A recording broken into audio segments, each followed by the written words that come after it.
This is Today in St. Louis, focused on you. Well, wake up, St. Louis. Right now, you are getting a live look at the Gateway Arch. Looks like something on your desktop screen. It does. That is just absolutely stunning. Beautiful on this Sunday. Beautiful. This 4th of July weekend. Yes. It's still going. It's still going. I always forget. Yeah. Good morning to you. It is Sunday, July 7th. I'm Travis Cummings. And I'm Mercedes McKay. Thanks so much for waking up with us this morning. We have a lot to get to, but first let's head to meteorologist Tracy Henson. Tracy, yesterday was beautiful. It really was. You did not lie. No, I did not. I loved it. It was a nice day yesterday. The humidity did creep in a little bit towards the end of the night. You probably noticed that. The humidity is definitely back today. I know. You're from New Orleans. You're fine. Yeah, I'll be okay. You're like, I'm good. I'm good. I've got this. All right. So let's go over your weather impact forecast for you. 73 degrees for us today. It feels nice and calm. Our humidity is at 73, which isn't too bad for this time of the day. I do expect it to pick up later on. Now, our futurecast heat index through the rest of the day today. I have low 90s as our actual forecasted temperature, but once you factor in the humidity, it is going to feel warmer. It's going to feel more like the mid to upper 90s. 96 degrees by 3 p.m., 97 by 4 o'clock. So that's some pretty brutal heat for us. Coupled with the air quality concerns, it's just going to be a bit of a stifling day out there. Now, as far as temperatures go overnight tonight, we will see increasing cloud cover. That's a sign that things are changing. I do have lots of rain in our forecast here. 73 degrees for us overnight tonight. Winds out of the south-southeast at 5 to 10 miles per hour. Our sunset is now a little bit before 8:30. We're starting to creep back into less and less daylight every day. Coming up, I'll outline the rain that's in our 7-day forecast. All right, Tracy, thank you for that first look. Well, new overnight this morning, one man is dead and 2 others are critically injured after an overnight shooting in Dutchtown. It happened just 3 hours ago along Grace Avenue near Osceola Street. We've reached out to police and we'll update you as soon as we know more. And this morning, downtown residents are speaking out after another round of violence this holiday weekend. Police say 3 teens were arrested near City Garden just a day after 7 people were shot in that exact same location. This morning, our Amy Crawl brings us new reactions from a community that just wants to catch their breath. It happened again near Chestnut and 8th Street.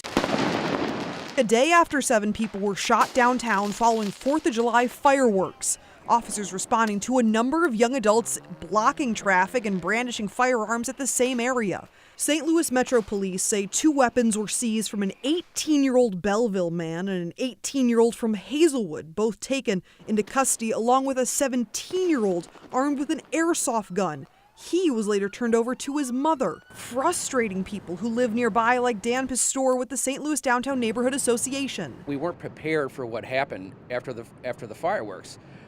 We weren't prepared to disperse the crowd, and we allowed large gatherings of kids to shoot fireworks at people intending to do harm. Pistor remembers a similarly violent holiday weekend last year. It would have been nice if we didn't have the police numbers, that we could have contracted with some of the outer line cities and counties to see if we can supplement more of a force to disperse the crowd. While the question remains for Pistor whether or not to bring in the National Guard or state troopers to help an understaffed police department, officers were on scene Saturday night for the Def Leppard, Journey, and Cheap Trick concert at Busch Stadium. Pistor attended along with some fans visiting St. Louis for the first time. They are huge names, and they're from our high school and college years, and we know all the words to all the songs. I actually listened to the CD on the way down so that I could sing the songs and remember the words. Oh my God. I've been listening to Def Leppard, Journey, stuff all growing up, so it was a good opportunity. I'm about to go off to college, so this is kind of a last experience with my family before I leave them. Off in the distance, the shot and boarded up windows of the last 2 days, not worrying concert goers. We're from the Chicago area, okay? No worries. Been there, done that. No worries at all. We're not concerned. No. We feel comfortable for sure. For sure. I feel like we're safe here at the stadium. Annie Crawl, 5 on your side.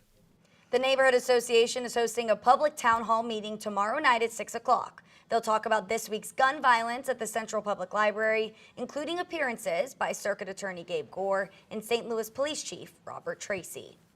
And something else we're following this morning, a 14-year-old from Alton is recovering after he was shot during a fight involving fireworks. It happened around 9:30 Friday night along Fletcher Street, the map on your screen there. Investigators say he and other kids were shooting fireworks at each other, which quickly escalated into gunshots. They say he's expected to be all right. Well, in less than 24 hours, Tropical Storm Beryl is expected to make landfall over Texas. Experts say it'll gain strength throughout the day, possibly impacting the U.S. as a Category 1 hurricane. Now, if that's the case, it'll bring damaging winds and life-threatening floods along with it. And in just a few hours, Missouri Task Force 1 will be on the ground in Texas to help with storm preparations. The team deployed from Boone County with 37 members, 10 ground support personnel, and 3 members from a FEMA incident support team. Their main goal is to offer support for potential water rescue operations. They are expected to arrive in College Station this afternoon. In other state news this morning, a few changes are coming to Missouri's budget. This week, Governor Mike Parson slashed $1 billion from the state's spending plan. Parson cut out more than 170 items from the state budget and vetoed several others he says were, quote, unnecessary. Those include financial aid for veterans, education programs for low-income children, and gun detection surveillance programs for schools. Meanwhile, across the river, there are some changes to Illinois election laws. This week, Governor J.B. Pritzker signed a bill containing dozens of changes to the state's election code. One change removes limits on political party contributions to primary election candidates. Another changes Illinois Electoral College. Now, those electors will have to vote for the candidate that won the popular vote, similar to how it works in many other states. Well, tomorrow morning, you may need to find an alternate route to work. In Madison County, a portion of Illinois Route 111 is shutting down here. That's the red part on the map behind me. Starting at 7 a.m., crews will be making bridge and flood wall repairs between New Poig Road and East Hawthorne Street. IDOT expects the project to be complete by mid-September.